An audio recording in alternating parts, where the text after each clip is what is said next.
Hello, everyone. It's time for Vanished Chicagoland Stories, the podcast. I'm your host, Pete Costanis. This is episode 154, season 7. Today's date is August 6th, 2022, and thank you for joining me today.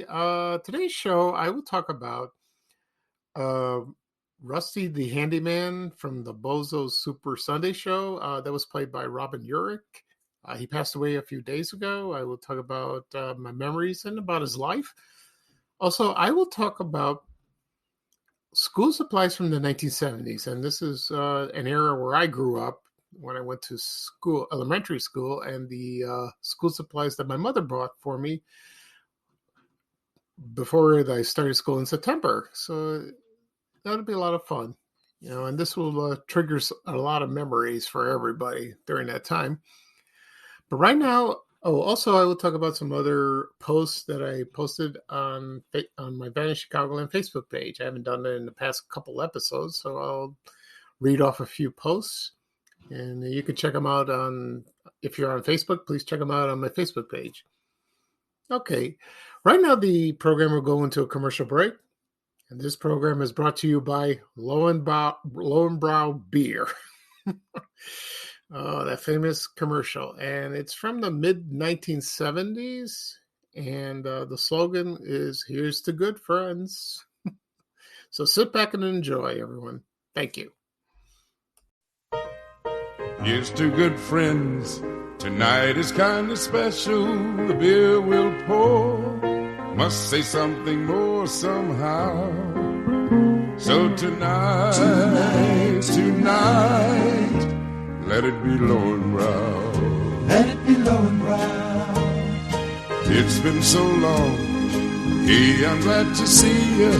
Raise your glass. Here's to health and happiness. So tonight, let it be all the best. When you're with good friends having good times, don't just have a beer. Have a Lowenbrow. Because good friends and good times deserve the taste of a great beer. And there's really only one. Lowenbrow. Tonight, let it be Lowenbrow. Oh, it's such a clutch off-season pickup, Dave. I was worried we'd bring back the same team. I meant those blackout motorized shades. Blinds.com made it crazy affordable to replace our old blinds. Hard to install? No, it's easy. I installed these and then got some for my mom. She talked to a design consultant for free and scheduled a professional measure and install. Hall of Fame son. They're the #1 online retailer of custom window coverings in the world. Blinds.com is the GOAT. Shop Blinds.com right now and get up to 40% off select styles, plus a free professional measure. Rules and restrictions may apply. Okay, everyone, I am back. I hope you enjoyed the commercial for Lowenbrow Beer. Let me give you a little history about this beer and the commercial. It's founded in Munich, Germany, and Lowenbrow means Lion's Brew, which is, this is a very old beer, It opened like in the, according to some sources, it happened like in the 14th century, 16th century, around there, and that's allegedly found like that. And when I first saw this beer, was not in a liquor store. It was during the commercials that they aired, and they aired these commercials most of the time when Saturday Night Live aired in the 70s. The show's still on, but I'm talking about with the original cast, like Chevy Chase, Dan Aykroyd, Gilda Radner, etc. And they played this commercial, and it was very memorable. A lot of people remember that. Interesting enough, the singer that you heard on the commercial was not Lou Rawls. It wasn't him. I thought it was him, and then some people said it was him. It was not true. The singer was his name was Arthur Prysock, and he was a baritone jazz singer, and he sang that. He had a good voice, very very melodic and all that. And unfortunately, he passed away on June 21st, 1997. And then there were other singers that sang The commercials. I tried Lowenbrow beer a long time ago. It's still being made, but I have not seen it in the liquor stores. Maybe it's there, but I never paid attention to it because I'm not a drinker. Most beer, I'm not crazy about domestic beers that much. I like imported, like for example Heineken, which is good. Also like Greek beer because I'm Greek, of course. I like Fix, and I haven't tried the other ones like Alpha and Mythos. Someday I will. But I went to a church festival about last month, and I ordered a Fix beer. That was good, very small. So Lowenbrow was just like, it reminds me of Michelob. That's what it was. And so that commercial was very memorable, and it was there from the 70s and 80s. So if you want to check it out, you can check out on YouTube. You'll find it. Just do a search. Okay. Right now, I will talk about what I mentioned at the top of the program. I will talk about Rusty the Handyman from the Bozo Super Sunday Show, played by Robin Urich. I will talk about him first, and also School Supplies from the 1970s. Okay, first off, we'll talk about Rusty the Handyman. That was played by Robin Urich, and he started the Bozo Super Sunday Show in 1994. I think that's about the time they moved the show from, first it was at noon, then it was in the morning about 7 o'clock, and then it moved to Sundays, and I grew up in the era from the late 60s, from the 70s and 80s, with Bob Bell as Bozo, Roy Brown as Cookie the Cook, Ned Luck for Ringmaster Ned, Oliver, played by Ray Rayner, Whizzle the Wizard, played by Marshall Brodeen, those guys. And then, Bob Bell retired in 1984, I believe. And then, I think 83 or 84, I keep forgetting. And then Joey Dioria played Bozo from then until the show ended in 2001. And Robin Urich played Rusty the Handyman. I've seen a few clips of him. He's very funny. He's not very bright. Sometimes, not always, but he was very entertaining. I liked the guy. I really did. And I saw a few shows on Sundays, but that was from the era from the 90s. If kids in the 90s grew up, they remembered him. And believe it or not, he was an actor too, and he appeared in some movies and some TV shows. Like, for example, I'll read off his credits. If you remember these TV shows, he was Archie Bunker's Place, a spinoff from Marvel and the Family. He was in a movie called Class Reunion. If you remember that. After MASH, that's a spinoff of MASH. He was also in the TV show Alice, and also in Webster, that starred Emmanuel Lewis. He was in there. Also, he was in a movie, Hoffa, that starred Jack Nicholson and Danny DeVito, and he played a reporter in that. Maybe, I've seen the movie once, a long time ago, and, I didn't pay attention. Maybe I'll see it again if I can find him. He played a reporter. And then he played Rusty, of course. And he was suffering from cancer, and he died. He was 69 years old, and that was a shame. It really was. And they had a GoFundMe page for him to pay for his medical expenses, and now they have one to pay his funeral. And he was in Ringling Brothers after he left the Bozo Super Sunday Show, I think, when it was canceled. Then he went to Sarasota, and he started in Ringling Brothers. And he entertained certain events.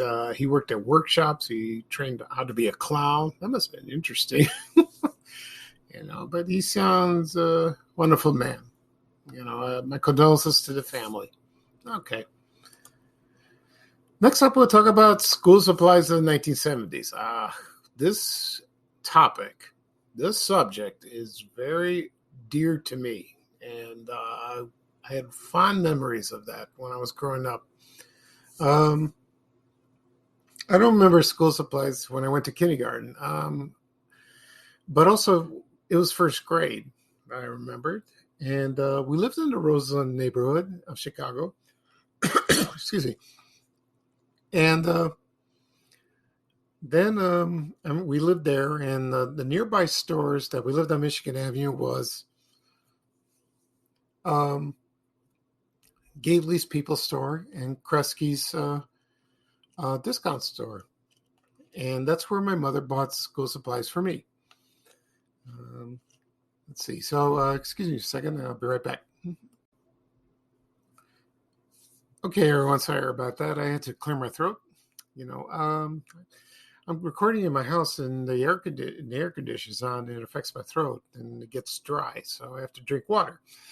Okay. But before I was talking about the school supplies from the 1970s, and when we lived in the Roseland area on the south side of Chicago, on Michigan Avenue, right above the shoe store. My father owned the building.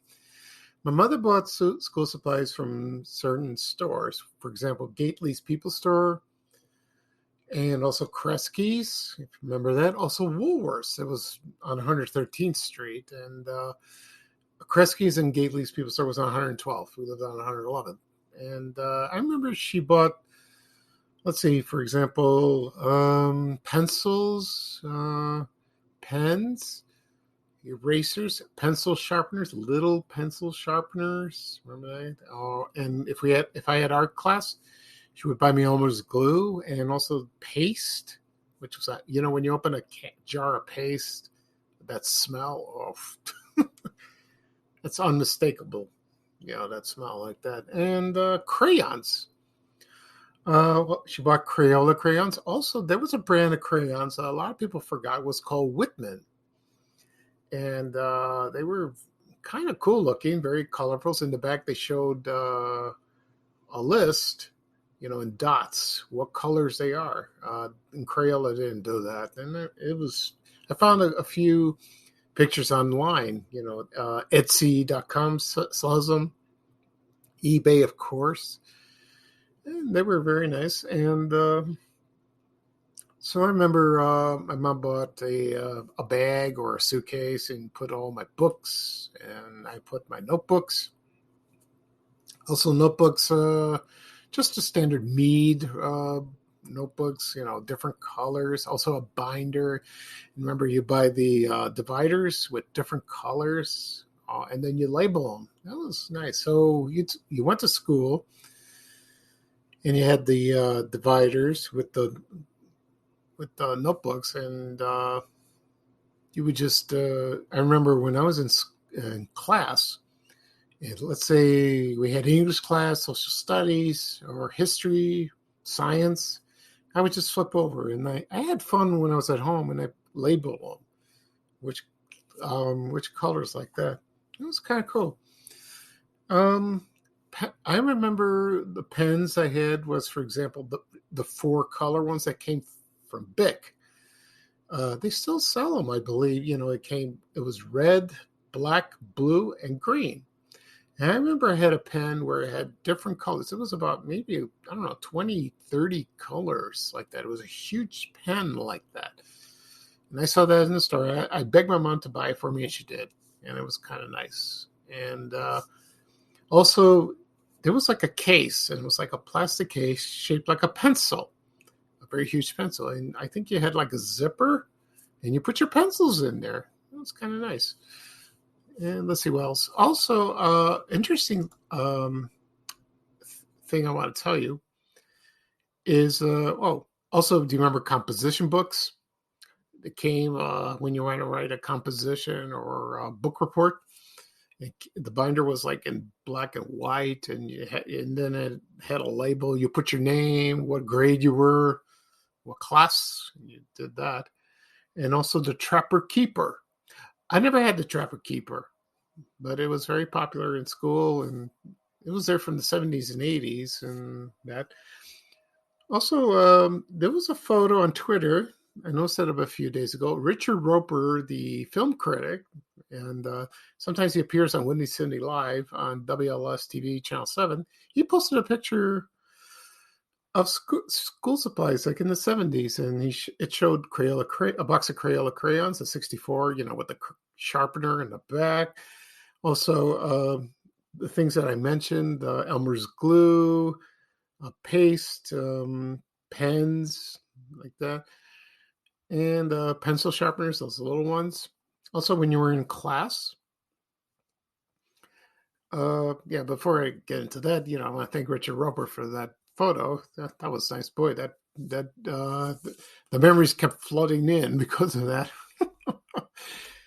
And so let's see what else I remember. I remember when you're in class, they had a pencil sharpener. Sometimes they had the one that you had a handle and you roll it like that. Also, they had electric ones, and some kids, no, I don't think kids brought electric ones. No, I don't think so. And so let's see. For example, like in the classroom, you had the blackboards. I remember on top of the blackboard had the alphabet. And I remember in second grade, we learned how to handwrite. And my teacher taught me that when I attended Correas Elementary Schools, which was located on Stone Island Avenue in the South Shore neighborhood. Then it moved to Damon Avenue, and then it moved where it is now in Palos Hills. But that was a cool memory that she taught. My English teacher Mrs. Jost taught us in class how to handwrite. My handwriting is not that great these days. I write like a doctor. And but it was fun learning each letter, capital letters, uppercase, lowercase. Also learned basic math, addition, subtraction, multiplication, division came later, and then geometry and etc. Yeah, that was fun. Also, your textbooks, it's kind of cool seeing that. But the thing is, every year when the school year would start, it started September when I was growing up, but now it's August. I don't understand that. I don't know when that started. I don't remember when it started. I'm not married. I don't have children, so I don't know. But I know it's in August, and that's bizarre. To me, it is. September is traditionally, the month that you start school. But I think it starts to go in Chicago, in the city, but not in the suburbs. They start a little earlier. And probably about now, it's coming up. So every year, I would get new school supplies, get new notebooks, new pens, markers, whatever you needed. Highlighters weren't there at the time. They came later. So I never used a highlighter when I was in grade school. Not at all. And of course, box of Crayola crayons. First, I didn't get the 64 one. You get, like, for example, the 16, the 24, then the 48. And I talked about Crayola crayons and their discontinued colors on a previous podcast episode. If you could search it, you could find it. I don't remember what episode it was, but it was fun to talk about. And so let's see what else. And then as years went by, I didn't need school supplies, up to 8th grade. But when I went to Bogan High School, you bought, notebooks, the usual, but textbooks were provided in the high school. Some were real old. Also, what else? Oh, rulers. There was side rules. There was protractors. I had that, and then when you get older and then you go to high school, then college, and then I went to DeVry Institute. I remember the school supplies I needed was, of course, notebooks, pens, pencils, also flow charts, because computer science was my major, and I bought a flow chart. And people who were in this field, and when I went to DeVry, and they bought their first flow chart, and I posted a picture of a flow chart a long time ago on Twitter.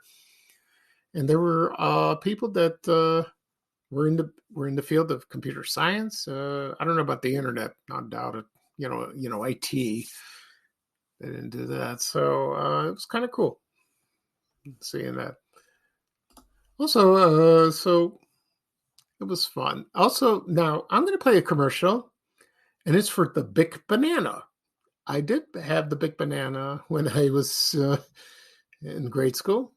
And here's a commercial from the mid-1970s. This is Bic Banana Crayons, and it stars Charles Nelson Riley. And he's singing. He's dressed like a banana, and all his students are, and they're singing along, and it's funny. So here is the commercial for Bic Banana Crayons. Sit back and enjoy, everyone. Thanks. Oh, we've gone bananas for Bic Banana and Crayon. You'll learn to write a lot of ways. Oh, we've gone bananas for Bic Banana and Crayon. The colors are so bright and gay. Oh, you can learn to color, write smooth lines or fat. Draw a banana and give it a hat. Okay, bunch, you'll go bananas for Bic Banana and Crayon. You'll learn to write a lot of ways. Okay, everyone, I am back. I hope you enjoyed the commercial for Bic Banana Crayons with Charles Nelson Riley. He was a very funny man. He's best known for his appearance on Match Game. I still love that show. It's hilarious. I have the Game Show Network, so I used to watch it all the time, but I don't watch, I've seen all the reruns. It's still rerun to this day. And he was in a lot of sitcoms, a lot of movies, stage work. It was hilarious. He's famous for playing Hoodoo, the magician from Lidsville, with all the people with the hats and all that. And he was a nasty guy, but he was insulting. He insulted everybody. It was just funny. Okay. So for school supplies, I had the Bic Banana. I did that, and there are commercials, of course, of this one as well on YouTube. You can do a search and you can find it. Okay. So that is all for school supplies. So it's that was, like I said, this was a treasured moment, a treasured memory for me. Looking forward to the school year to get my school supplies. And someday I will talk about lunch boxes. I had a few lunch boxes. So that would be an interesting show. That will be coming up soon. Okay. Right now, I'm going to talk about some posts that I posted on Van Chicagoland Facebook page. I'll go through a few, and then that'll be the end of the show. All right. So here we go. About a couple of weeks ago, I posted it was a photo of a pie server from Poppin' Fresh Pies, which is now called Baker Square. And the one that I went to a lot was located in Burbank, Illinois, at 79th Street in Cicero. That opened about 1979, 80, around that time, And there are not that many in the Chicagoland area. They closed. I think there were about maybe 3 or 4. And I haven't been to one in a long time. The one that was nearby was in Alsop, and they closed that. And I think the other one is in Willowbrook, so that's out of the way. So if I'm in the area, maybe I'll have a cream for French silk, which is one of my favorite. And so that was cool for me to post that photo of the pie server. It's kind of nice. Okay, next up, I posted, let's see what we got here. I found a carton of Prince Castle's ice cream, and you remember Prince Castle's hamburgers, and then it became Cock Robin.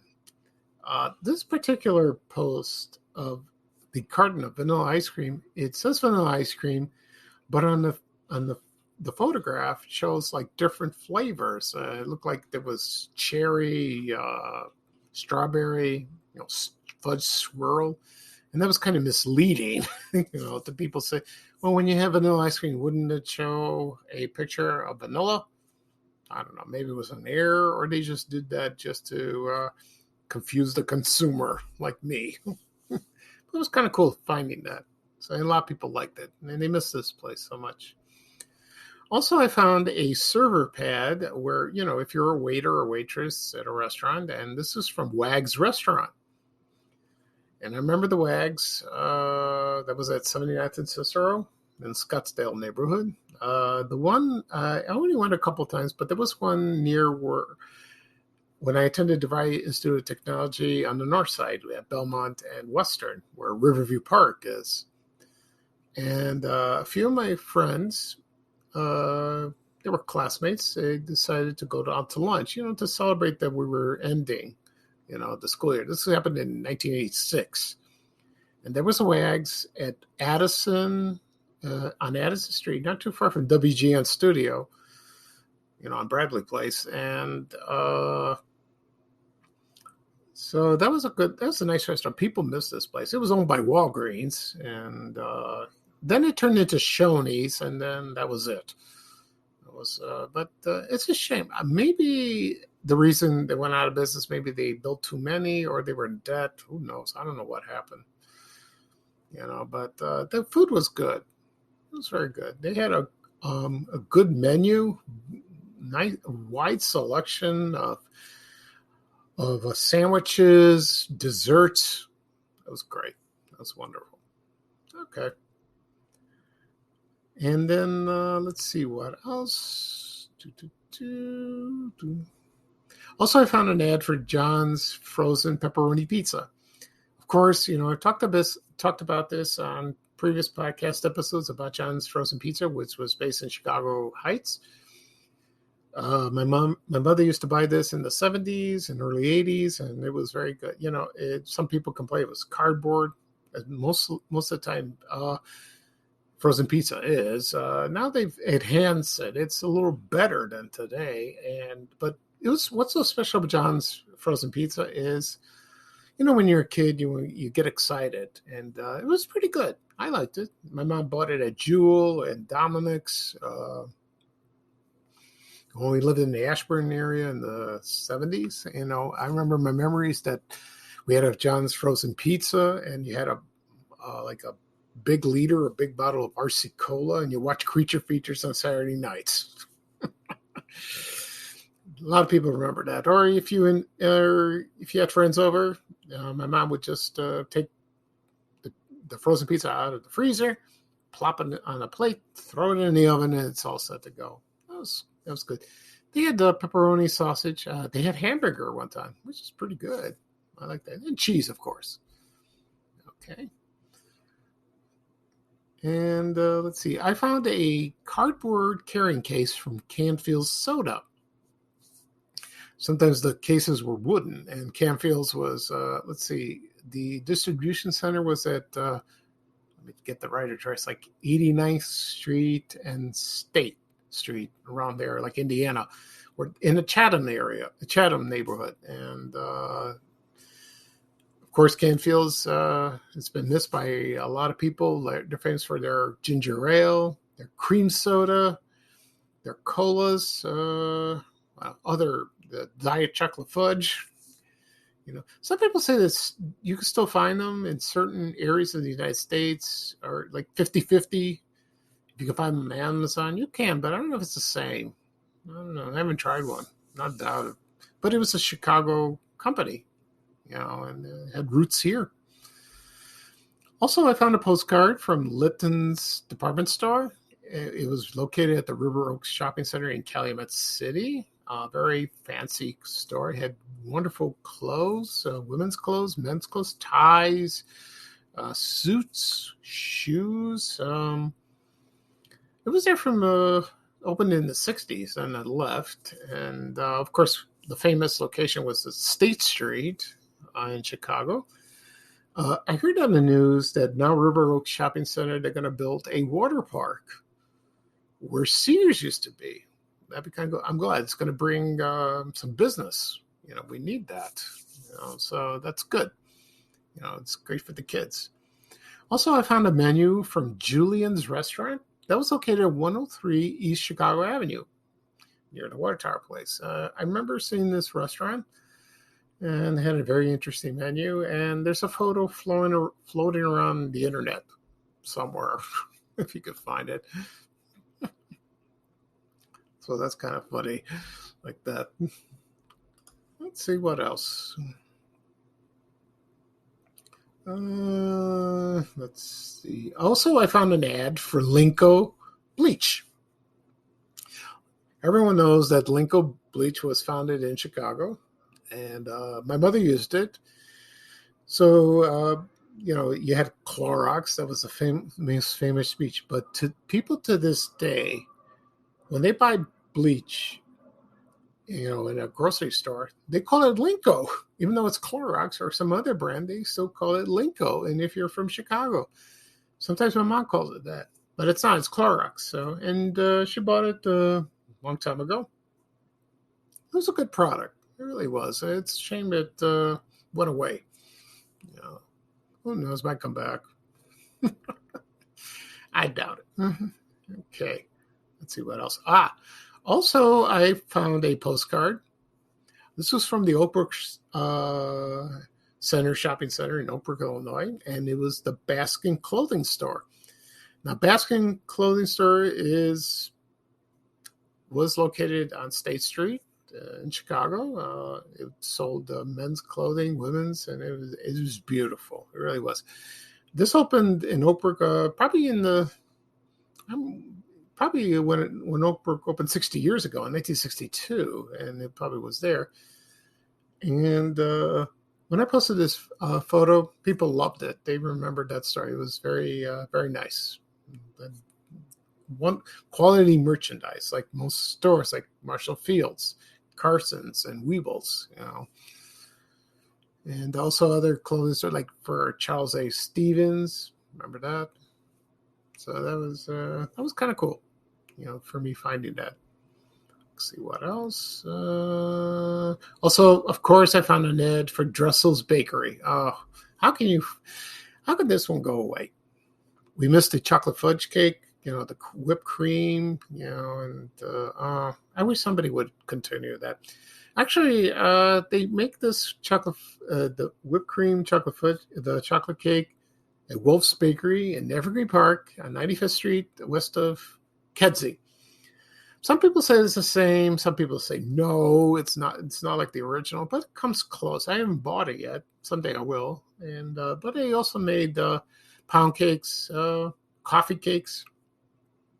Also, if you want to order a cake for your birthday, graduation, or any occasion, they were there. So that was kind of cool. Also, I found a picture of the toy department at Sears that was located in Chicago. Not the one. There were two Sears stores in Chicago on State Street. Not the one that was located. I think I'm not sure. I don't remember exactly what street, but this one was the first Sears store that opened by Van Buren and Congress. And this photo was taken in December 8, 1964. It shows it was in the basement, I believe, and this was the toy department. It was kind of cool with the trucks, the Tonka trucks, and all that. And I remember a memory where my mother took me there, and she bought me my first box of Dominoes. When I saw the box, it had not just the white dots; it had different colors, and it looked. To me, it was fascinating as a little boy, and I begged my mom to buy it for me, and she did. So that was kind of cool to play dominoes. Some came orange, blue, red, yellow, green. That was nice. That was very nice. Let's see anything else? Yesterday on August 5th was the 50th anniversary where Dirty Dragon from the BJ and Dirty Dragon show made an appearance at Ford City Shopping Center. I did not see him because I didn't live in the area at that time. I moved in 1974, in the Ashburn area. But I remember watching him on TV on Channel 32 with Bill Jackson. I talked about him when he passed away earlier this year.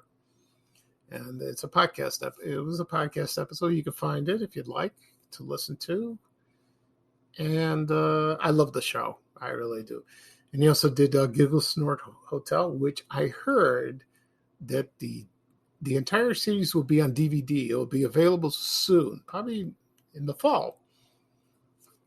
And once that's available, I'm going to buy it. I can't wait. Look, it's not Cartoon Town. It's not the BJ and Dirty Dragon. So it's something. At least all the characters are there, but it's at a hotel. So that's fine. Okay.